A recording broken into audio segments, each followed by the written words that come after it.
back to Broadcasting on the Beach, broadcasting live from the studios of WGBB with your host, Rocco Passafuime. Thank you very much, Brian. I'm happy to be back. This lovely lady, our next segment, she is one of the heart and souls of our team here. Introduce her is none other than Christine Filardi with Passion for Pets. Thank you, Rocco. Thank you so much. As always, so great to be here. I do love talking about all things pet related. And tonight I am so lucky to have a very wonderful woman here named Carol Tepper, who is a volunteer for the Guide Dog Foundation. So Carol, thank you for being here. And thank you for having me. Of course. Okay, and appreciate it. Who did we bring tonight? We brought Hobbs. We Hobbs is a very important part of the Guide Dog Foundation. He's part of the breeding colony out in Smithtown. And I'm honored to be his breeder caretaker. For the past 2 years, he's been in our home. And to this date, he sired 25 puppies, and another litter is on the way. And that's who Hobbs is. Wonderful. Well, thanks. He's a pet, but he's a part working dog too. Right. We love to have dogs on the show. We'll have to talk about him a little more later on. So just to get started, you do a lot of stuff for the Guide Dog Foundation. It's very impressive. You've been a long-time volunteer. Correct. You are a puppy raiser, and you volunteer in the puppy nursery, which sounds like a lot of fun. That's a nursery that I would like to be in. The only one, incidentally. But I would like to be in that puppy nursery. And a member of the Guide Dog Foundation board. Mm-hmm. What were you, trustee? I was a board member for a 3-year term. Wow, and, okay. It was very interesting and very, very productive. I was proud to be a part of that. Good for you. And also you, just like you just spoke about, a breeder caretaker for a dog in a breeding colony, and that's Hobbs. Hobbs. Yes. Okay, that's a mouthful. A breeder caretaker for a dog in a breeding colony. Okay, great. So you have a lot going on with this organization. You're doing a lot for them. Why don't we tell our listeners and our viewers a little bit more about what exactly is the Guide Dog Foundation?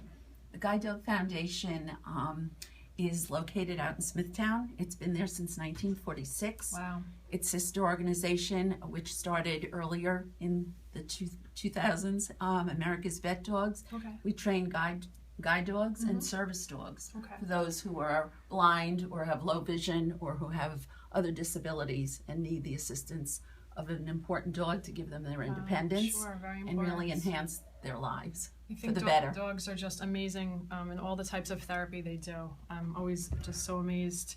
Now, what kinds of dogs do you train for the Guide Dog Foundation? We predominantly use golden retrievers, Labrador retrievers, sometimes a cross of the two. The Lab Golden Crosses are popular dogs because of their health, their temperament, and their intelligence. We also train standard poodles. For those who may have significant allergies, it's a better breed for them. It's easier. Sure, they don't shed as much. But predominantly the retrievers are our main type of dog. Okay, and where do your dogs come from? Well, getting back to the breeding colony, we have our own dogs that we breed. Sometimes we share with other guide dog foundations across the country.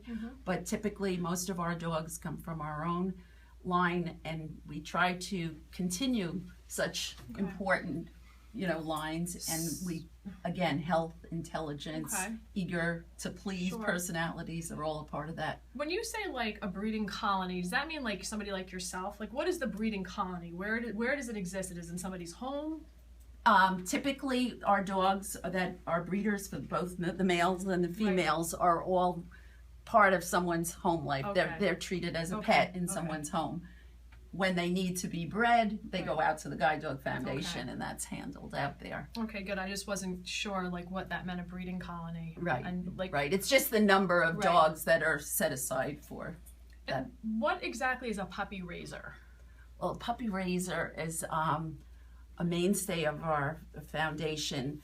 In order for these pups or dogs to become successful service dogs, they need to be raised in a very nurturing, social environment that's going to enable them to really be a part of the real world. If these dogs were just left in kennels, they wouldn't be available to be They wouldn't learn functioning service dogs. So training. we rely on puppy raisers or volunteer individuals or families who take these dogs into their homes from 7, 8, 10 weeks of age and raise them typically for their first year, 12 to 14 months. And it involves a lot. It's a commitment. It's also so much fun. My husband and I raised 2 puppies, and you just get in the habit of taking them everywhere with you. You can go into most public places. People are very accommodating. I'd say 90% of the places we would go. You know, the malls, the bus, trains, banks, post office, supermarkets, pet stores, beaches, wherever you could go. Certainly Long Beach Boardwalk was a good training ground, and they do wear jackets, little vests or jackets to identify that they're not a service dog yet, but they're certainly a puppy in training to become a guide or service dog, and that's what leads to the success of their So that leads function. me into my next question. You talked a little bit about puppy raisers, right? That was what we were just talking about, puppy raisers. So maybe 5 qualities or 5 things that you look for. Does somebody have to submit an application to be a puppy raiser? How does that happen? And are there qualities in a home that you look for ideal puppy raisers? If you go to our website, guidedog.org, you could fill out an application if you have an interest in becoming a puppy raiser. You would then go take care of that. You'd attend a puppy raiser orientation. And then eventually a puppy advisor would come to your home and look at your home, that it's a safe, most of all safe, comfortable environment for the dog. You're looking for people who are, most of all, love dogs. Of course, but understand the commitment to follow the protocol we have set for them. There's a reason that certain things are done, so these dogs, it's starting the path to become a working dog. And basically, if you're just a real loving family or individual that can provide the needs, you might be in then, and we would appreciate your volunteering in that capacity. So you need puppy raisers. We always need puppy raisers, and it's a very, very worthwhile. Not only are you raising the puppy, you're acting as a very important PR person for the Guide Dog Foundation. Excellent, great. So for more information, puppy.guidedog.org. Correct. So that's, once again, it's puppy.guidedog.org. And just to close, how much longer now is that your dog? Hobbs. I basically have him for he's yours.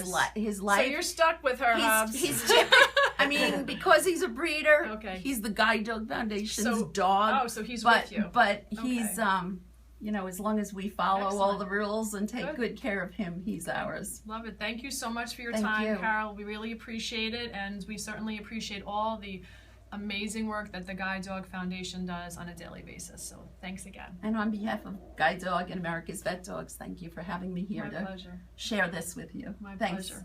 Thanks so much.